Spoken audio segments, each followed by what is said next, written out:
Good morning, everyone. Good to see you. Yes, please type your name into chat for me if you would.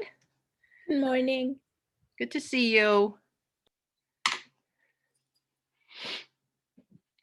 Thank you. That's great.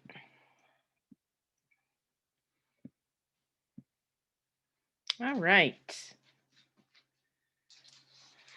So today on our schedule, we're going to be talking about this assignment that you are going to be doing sort of as a wrap up for the lab before you take your last lab practical. You're going to be doing an assignment that's going to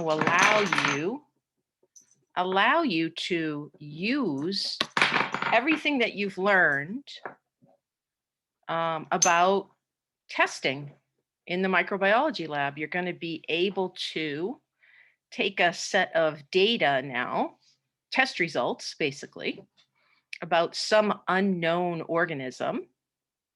And using those test results and some tools that we're going to talk about today, you'll be able to identify that microbe just like you would if you were working in a microbiology lab. So we're going to put what we've been learning to the test. And that's what we're going to talk about today. I'm going to open up the assignment for us that's up on Blackboard now. We'll take a look at it together. I'll show you what the data looks like that that's available to you now on Blackboard. And I'll show you how to use these special tools that we use called dichotomous keys. So first things first, does anybody have any questions about anything? Anything we talked about last time when we were together, or anything at all?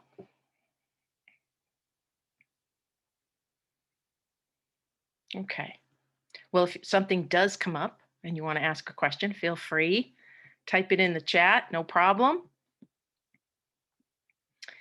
I'm going to go ahead and, as usual, I'm going to pull up our homepage on Blackboard so we can just peek at the material that's coming up.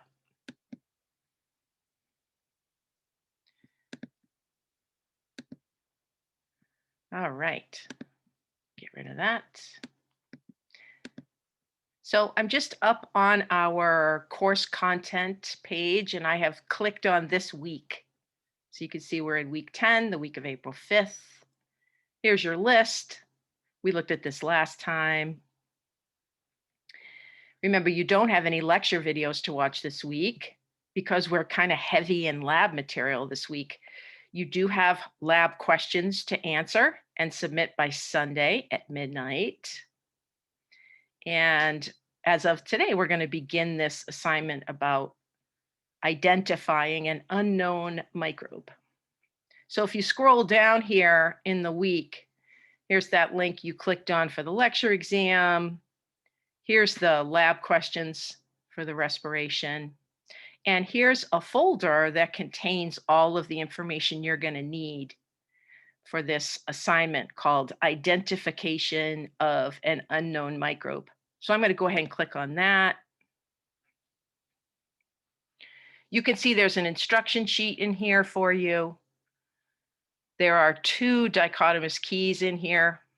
One is labeled for gram negatives and one for gram positives. And then you can see there are 2 test result data sets. So the class has been broken in half. So if your last name begins with A through H, this is the data set you're going to use. And if your last name begins with M through W, this is the data set that you're going to use. So let's take a look at the instructions first for this assignment. The idea behind this assignment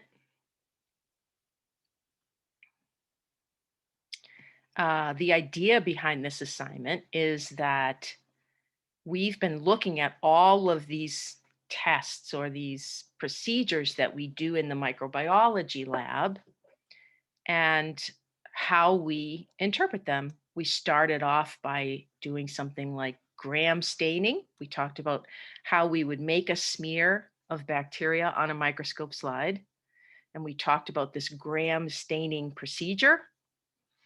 You also looked at slides with me in lab, and you were able to tell me whether or not the organism was gram positive or gram negative based on what you saw on that slide. And of course, with gram staining, it was all about the color of the cells on the slide and the shape, because gram status, remember, includes both whether an organism is gram positive or gram negative, and what its shape is, what its cellular shape is, whether it's a coccus or a rod or a vibrio shape. So we started from there and we went on to learn some other testing procedures, including a whole lot of biochemical procedures. We looked at a whole lot of types of media, special media, which included selective and differential types of media. And then we looked at particular specific biochemical tests, things like whether or not an organism could ferment and whether or not it could use oxidative catabolism, or if it could ferment, what did it ferment? What sugars was it able to ferment? We looked at the OF test. We looked at the carbohydrate fermentation test. We looked at the citrate fermentation test. We also looked at things like catalase test and oxidase test. We looked at protein catabolism and the different types of tests we can do to see whether an organism can break apart certain proteins and certain amino acids. So you've seen a whole lot of testing and you've seen a whole lot of results of testing for specific organisms. So now is the time to put all of that to use so you can see how it's used in an actual microbiology lab. All right, so I'm going to pull up the instruction sheet here. There's a whole bunch of background information provided for you, including 2 websites that you might want to visit during the course of this assignment. You are being given these 2 dichotomous keys, but you won't be able to use the dichotomous keys for every single test, for every single test result that you will be given in your data set. So you're also going to have to do some more searching on the internet for additional information, which is why I provided you a couple of good places to go for that. Now, you can see that I've asked you to type your answers directly on the handout for me underneath each question. And you can see there's a total of 6 questions here. This first question is worth half of the points for the assignment, so 5 points for this. And what you're going to be doing for each of the test results that you're given in your data set, you're going to first tell me how you interpret those. So I'm going to show you the data in just a minute. But for example, you might be told in your data set that when your unknown microbe was inoculated into an MR tube, a methyl red test, when you took the tube out of the incubator, the tube was yellow. So what you're going to have to do is tell me how you interpret that. Is that considered a positive test? Is that considered a negative test? And what does it mean? So if you remember from when we talked about the MRVP test, we said that the MR tube actually starts off yellow, and we look for a color change to red or orange. So this is a negative test result. And how do I interpret that? Well, there was no fermentation of the glucose to produce an acid, so there was no color change from yellow to red. You also see the VP ring had a red, or VP tube, excuse me, the Voges Proskauer test had a red ring in it. That's a positive test result. Remember, for VP, when we take the tube out of the incubator, We add a reagent to it, and we look for the formation of a red ring. What the red ring tells us is that this organism took the acid that was produced through fermentation and created this neutral product called acetoin. So I'm giving you the test results. Your job is to interpret them for question number 1. Now, question number 2 asks, according to your research, what's the genus and species of your unknown? Now, this is going to be, you won't be able to answer this question until you're all finished, until you've done your work. But all you have to do here is write in one sentence what the genus and species of your unknown organism is. The rest of the questions then ask about your data and your experience using the data, what you found helpful, what you found useful, and what was not helpful in your process of identification. So question number 3 is going to ask you to list the tests from the list of results you were given that supported your final identification, either in a confirmatory positive way or a confirmatory negative way. In other words, if you were told that a test gave you a positive result, that would be and you expected in your research that your microbe should have produced a positive result, then you have a confirmatory test. If you were told that a test gave you a negative result and you expected to see a negative result for your microbe, that's also confirmatory, just in a negative way. So you're going to make a list, and I do mean list. List the results of the tests that you were given that support your identification. And then for the next question, you're asked, were there any tests on your list of results that you couldn't make use of because you couldn't find any reference material in order to use them? In other words, maybe you thought that your unknown was E. coli, and you tried and tried and tried to find a reference to tell you whether or not E. coli can ferment citrate. Because in your data, you're told that your unknown ferments citrate. If you can't find a reference that says, yes, E. coli ferments citrate, or no, E. coli does not ferment citrate, if you can't find a reference anywhere, you're to list the tests here. And then finally, were there any tests on your list of results that contradicted your final identification? In other words,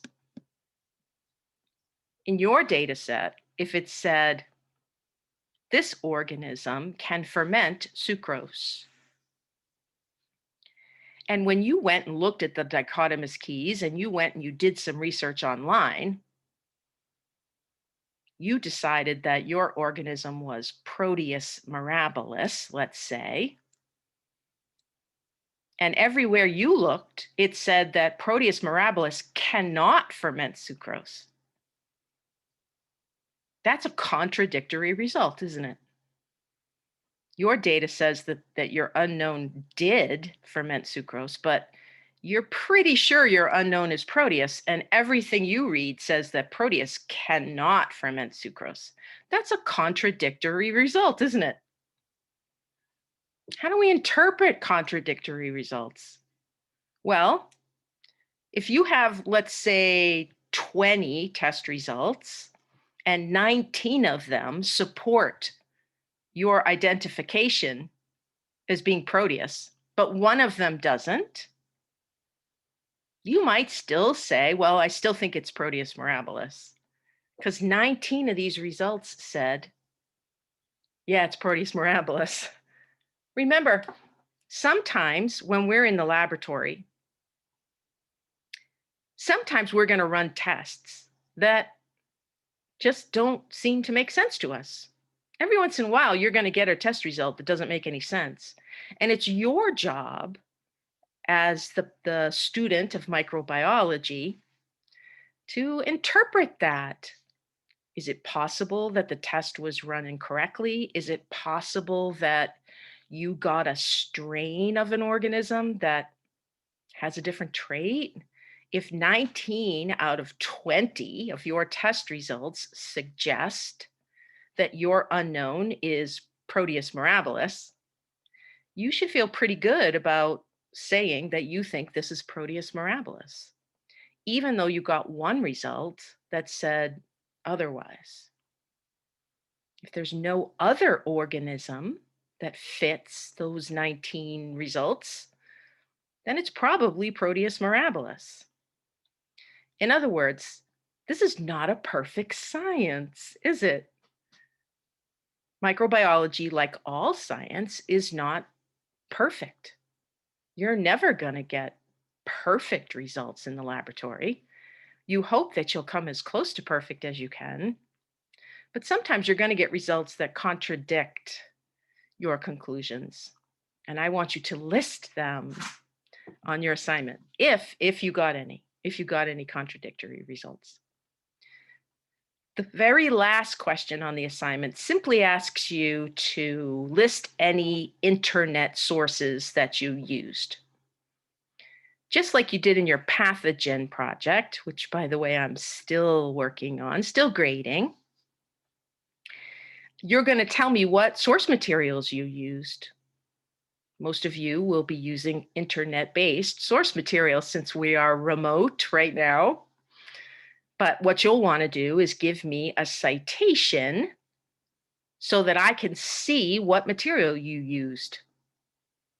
Remember, it's not enough to say, I went to this big website. You have to tell me what page on that website you went to. You have to give me the whole web address, the whole URL, so that I can go to the page that has the information on it that you used as a source. And just like with the pathogen project, you're not expected to use any particular citation style for this assignment. It's just important that you cite your reference material. Tell me what sources you used to find all of this and to make your conclusion. Okay. Brianna, I can see that you're asking about. It was question 4 On what? The microbial genetics. I don't remember if it was part 1 or 2. Okay. If you can do me a favor and pull it up and find out which question you're asking about, I'm happy. Yeah, it's in both prokaryotic and eukaryotic cells, when genes are expressed, transcription is completed before translation begins. It's that question. And it was like, select the statement if it's true or false. Yep. And then I don't know if you want me to say the answer because I don't know if everyone's finished. So if we jump into genetics for just a minute, and remember when you guys were looking at the lectures for genetics, remember we kind of broke it down. We broke it into DNA replication and mutation, and then gene expression or transcription and translation. And we spent most of the time in lecture talking about transcription and translation in microbes. But we did point out some really important differences in those processes between prokaryotic and eukaryotic cells.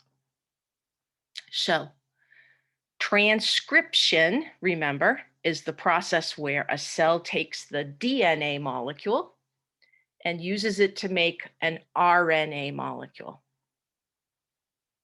Translation is the process where an organism takes that RNA molecule in the form of messenger RNA and uses it to make a protein. So, one of the interesting differences between prokaryotic cells and eukaryotic cells, so bacteria and archaea on one hand, and eukarya on the other hand, is that prokaryotic cells, which don't have any organelles, don't have a nucleus, they do those two processes essentially at the same time. So when they use the DNA to make an RNA, they don't wait for the whole RNA to be made. While the RNA is still being transcribed, the ribosomes are going to attach to it and start translating it to make protein. So what that means is transcription and translation occur simultaneously in a prokaryotic cell. It's different for eukaryotes, and the reason it's different is because eukaryotes have a nucleus. Transcription is going to occur in the nucleus of a eukaryotic cell. And because of that, it has to finish completely before translation can begin. The RNA is going to be completely made from the DNA. Transcription is going to be finished. Then the RNA is going to leave the nucleus and go out into the cytoplasm. And then the ribosomes are going to attach to it and translate it. So we say those processes are consecutive in eukaryotes. Now, if I remember the question, and I don't have it in front of me, but if I remember the question, you had to read your answers very carefully, because one of the answers said that translation occurs before transcription. That's wrong, right? Transcription is first, DNA to RNA, and then translation, RNA to protein. And your job was to tell me that those two things occur simultaneously in prokaryotes, but not in eukaryotes. In eukaryotes, transcription occurs first, and then translation.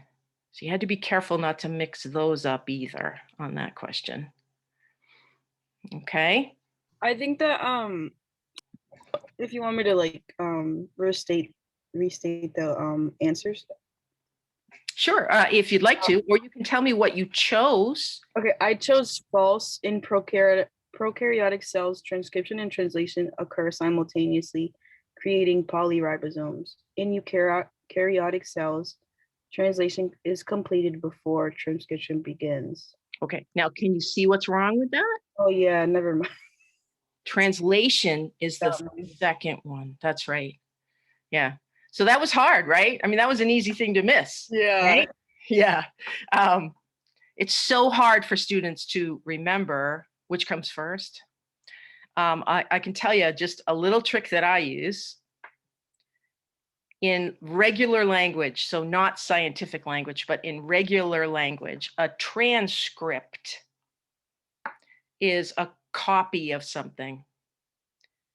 And translating means taking something from one language and putting it into another. So the DNA to RNA creates a transcript. It's basically a copy of the DNA, right? It's just in an RNA form instead of a DNA form. It's a transcript. It's a copy, essentially. And then translation is the one where you're going from one language into another language, just like you would go from English to French or German to Russian. And in this case, you're going from RNA, which is a nucleic acid, to protein. So that's a translation. So that's how I remember those two. But I know it's hard. I know it's hard to keep them separate and in the right order. Thank you. Good question. I'm sure other students probably had that question too. So thanks for asking that one. All right. So I'm going to switch gears here. And I'm going to pull up one of these dichotomous keys so we can take a look, because unfortunately, these are not quite as easy to read as you might think. So first, let's talk about what that word means, dichotomous. Dichotomous basically refers to two choices. So you may have heard in other courses that you've taken this idea in debate called a false dichotomy. And when somebody refers to a false dichotomy, what they're saying is, you have offered me two choices, but those choices are false choices, and I don't accept either one of them. That's a concept that comes in debate, okay?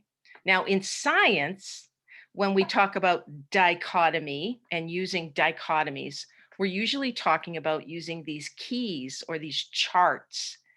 And the two choices that we're given are either positive or negative. So essentially what you're doing with a dichotomous key is you're walking through a flow chart based on test results and whether the result was positive or negative. So if I say, I'm going to start with gram staining. If your organism was gram negative, you're going to use this. You're going to go down this way in the flow chart. If your organism was gram positive, you're going to go this way on the flow chart.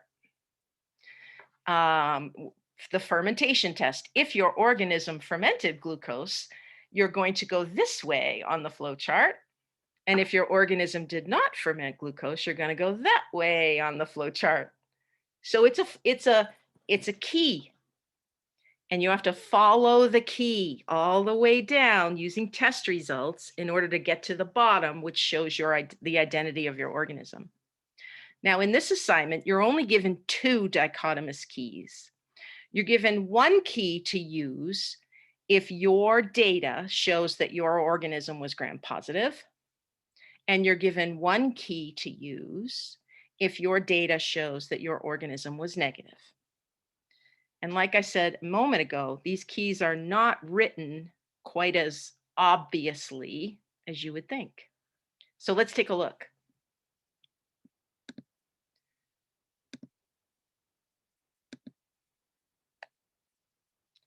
So this is a key, a dichotomous key for gram-negative organisms, for identifying gram-negative organisms. Now, all dichotomous keys are not the same. This is just 1 key that was built to help identify this particular group of organisms. You can see there's 2, 3, 4, 5, 6, 8, 10, 12 organisms, 13 organisms that are possible to identify on this key based on this small group of testing. So there are lots of dichotomous keys out there in the world. There are lots of them. This one just happens to be a key that helps us differentiate these particular types of bacteria. It turns out that they're all heterotrophic. That's not important for our purposes, but that's what this key was built for, to help us distinguish between a couple of species of Neisseria and Pseudomonas and Alkaligenes and a few others. Now, what I've done is I've circled organisms that we have talked about in this course, because one thing I will tell you is that your unknown organism, whatever it happens to be, is an organism we've talked about in this course.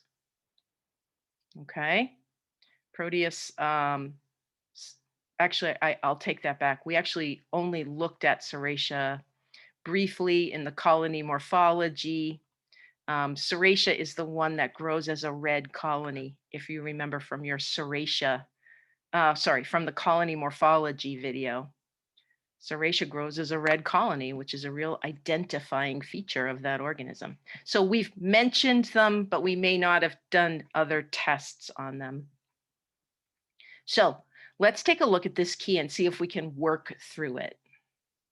So again, you have to start with your data set. So let's imagine that in my data set, it says that my organism was gram stained and it showed pink spherical cells. I have to be able to interpret that as that means it is a gram negative coccus.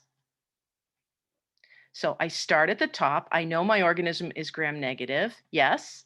Here's my first dichotomy. Here's my first choice. Is it a coccus or is it a rod? Well, mine was a coccus. So I'm heading this way on the chart. Now it says glucose fermented. Notice it doesn't say this was positive on this test. or this was negative on this test. It just said glucose fermented.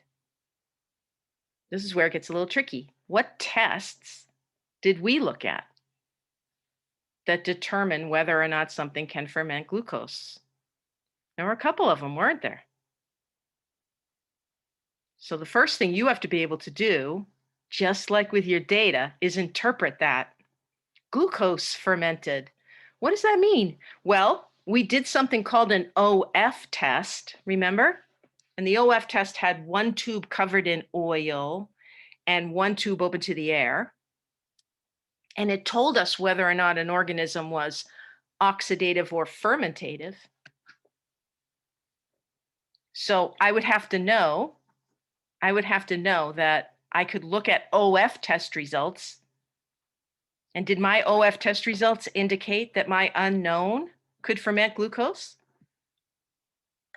If so, now I know where to go on my chart.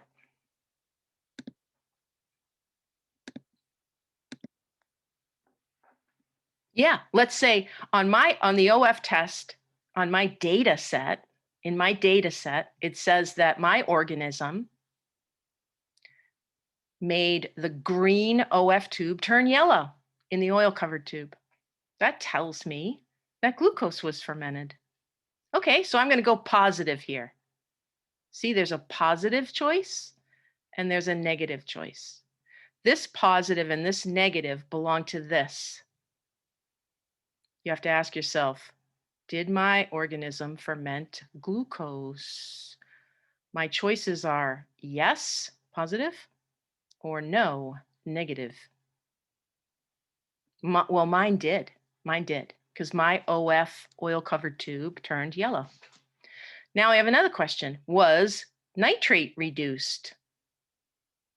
Again, I have a positive choice and a negative choice.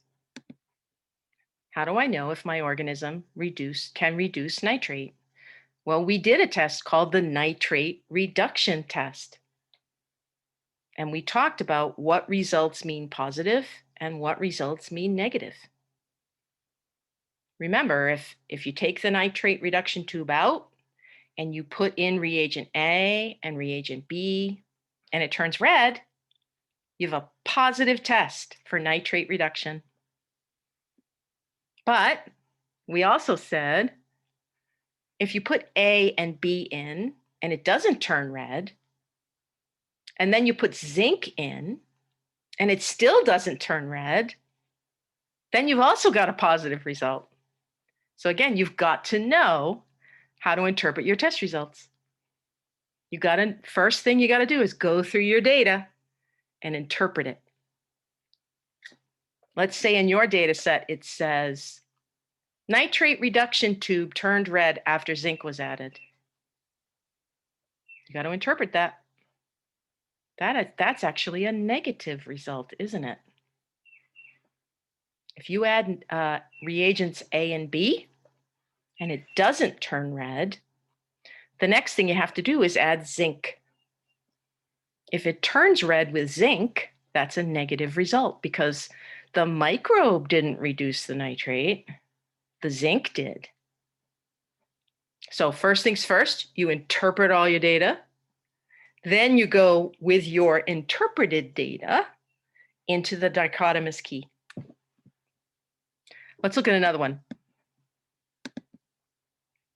Let's say that I was told that my unknown was pink and elongated, had a long cell on gram staining.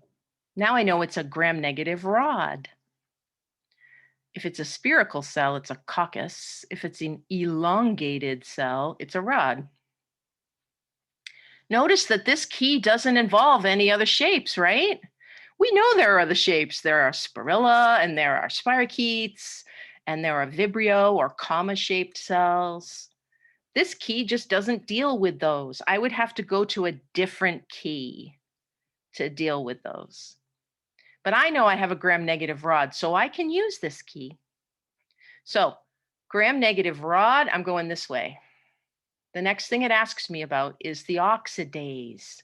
Is it positive for oxidase or is it negative for oxidase. On my data set, it says that when I put the oxidase reagent onto the swab that had some cells on it, there was no color change. And I know that that means that it is oxidase negative. So I'm going to go this way on the chart. If I was told that when I put the oxidase reagent onto the cells, it turned purple, that would be a positive result, and I would go this way. Mine was oxidase negative. Now I have to evaluate this. Acid and gas from lactose. Acid and gas from lactose. What test was that? What test was that? What test did we do where we got results about acid and gas, A and G, being produced from something like lactose? What test was that? Anybody remember? We looked at a test where I could evaluate something about sugars. I remember lactose. I remember it also looked at sucrose, and there was definitely something about acid and gas. Anybody remember what test that was?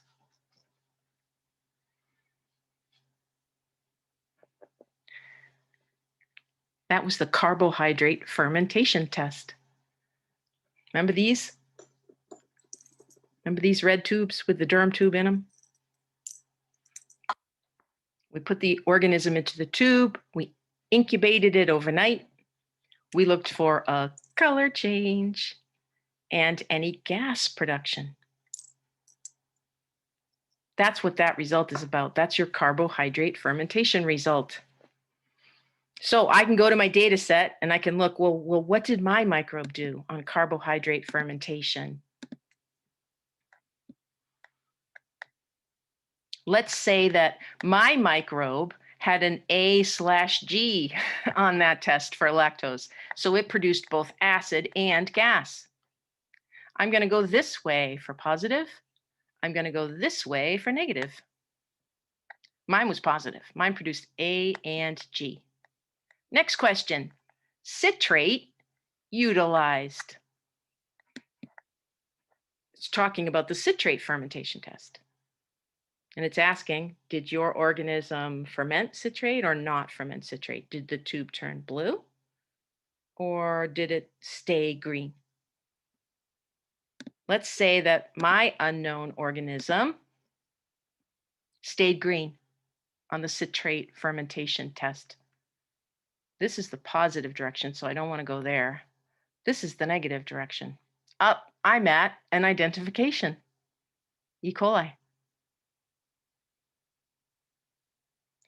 Now, obviously, I've only used a handful of the tests so far, right?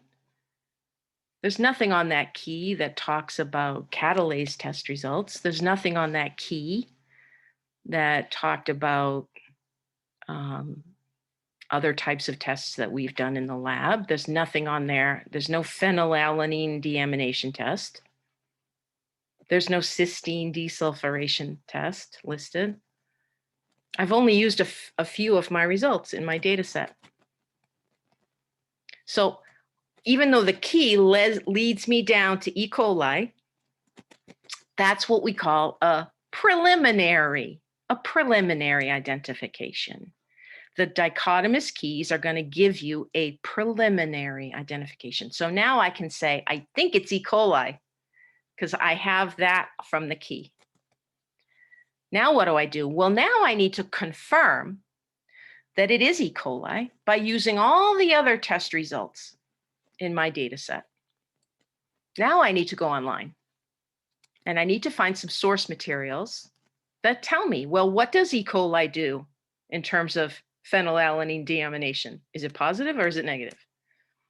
I have to be able to use as much of my data results as possible to confirm my result that, yeah, this really looks like E. coli. So we begin by interpreting all of our data. Then we use the dichotomous key to get a preliminary identification. And then we go to additional source material to confirm it. We want to find as many confirming results as we can. We want to use as much of our data as we can. Now, let me show you what your data is going to look like when you open it up on Blackboard.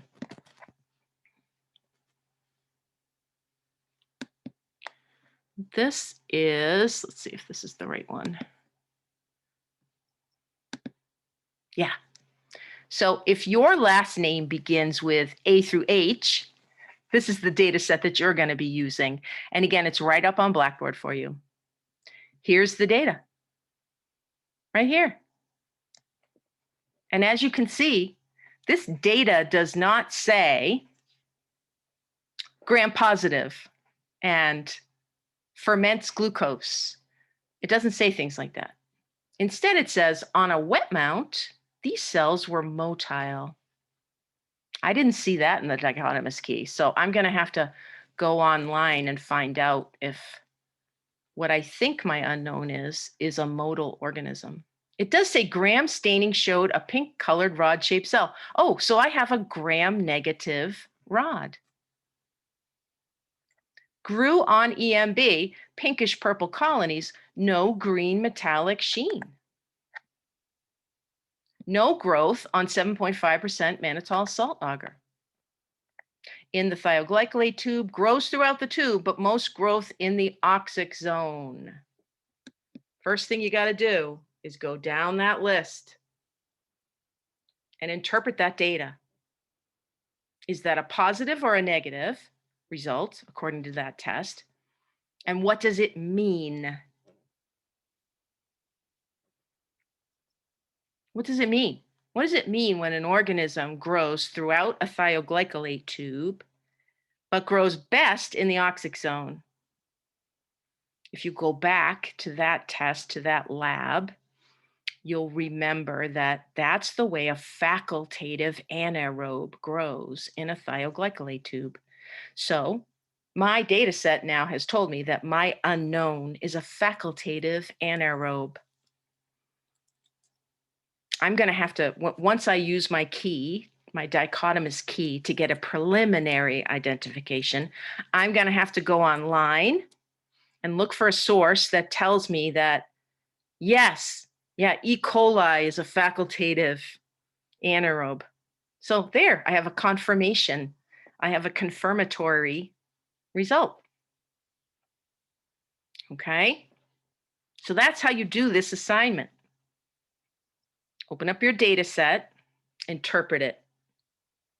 Interpret all those pieces of information, all those pieces of data. Remember, question 1 is going to ask you to write that down for me, how you interpret each one of those pieces of data.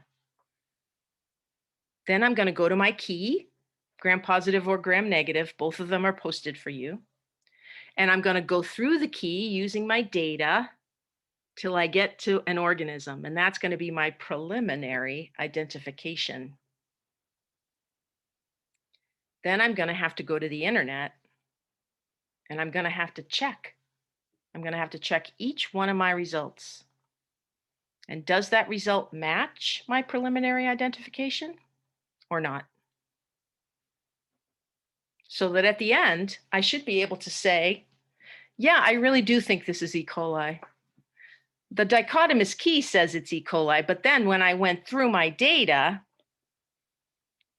all the rest of the data says E. coli too, because this source told me that E. coli is a facultative anaerobe, and this source told me that E. coli can't ferment sucrose. I'm making that up. So you have to use as much of your data as possible.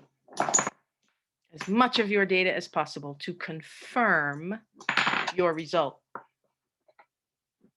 Your conclusion about what your unknown really is. So as I said a little bit earlier, you can know that we've talked about your unknown in this course. So it's not going to be some weird organism we haven't talked about yet. Okay, so you know that. and you can start getting to work. Okay. Now, who has questions? Who has questions? Anybody? Be sure to read through the instruction sheet really carefully because there's some clear instructions on there about what you should and shouldn't do.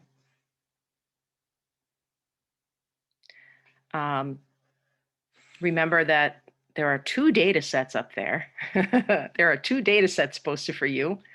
Yours, you can find yours according to the first letter of your last name. And the very first thing you're going to want to do is go through that data and interpret it, because that's what you're going to use to help identify your microbe.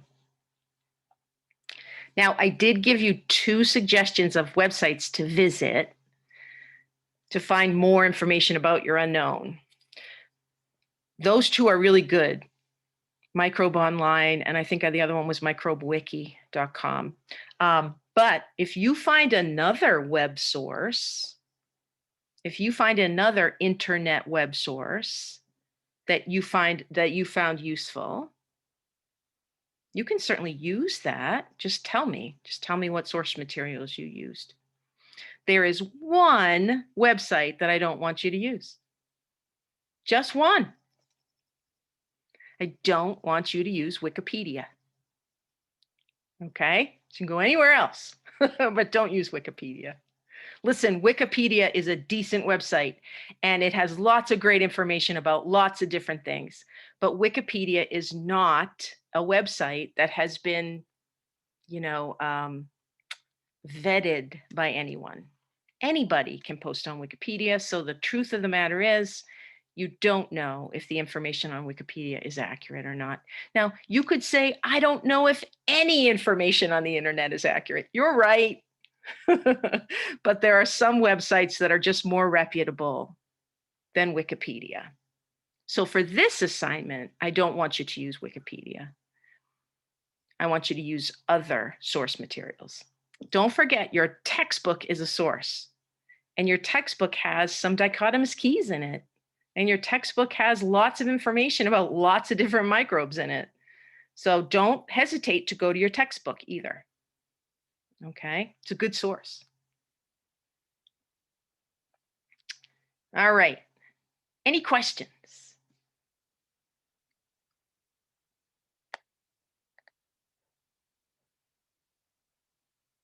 All right. Well, that's all I have for you today. I'm going to set you to work. Remember, we're not meeting on Friday this week. So you'll have a little extra time too to work on this assignment or to work on your lab questions. Oh, the due date. Thank you, Connor. I don't think I did mention it. Hold on just a sec. I'm going to pull up just to be complete about this. If you go to the course content page, here we are on April 5th. If you go into April 12th, submit your unknown microbe assignment here. It's due April 14th, which is a week. You have a week to do this. Okay. Thanks for asking that, Connor. I totally forgot. All right. If you haven't already, please go ahead and type your name into chat for me before you go, so I have a record that you were here. Otherwise, you're all set. Don't hesitate to message me if you have any questions while you're working. As always, don't hesitate. And if I don't hear from you, I will see you next week. All right? All right, everybody. Take care.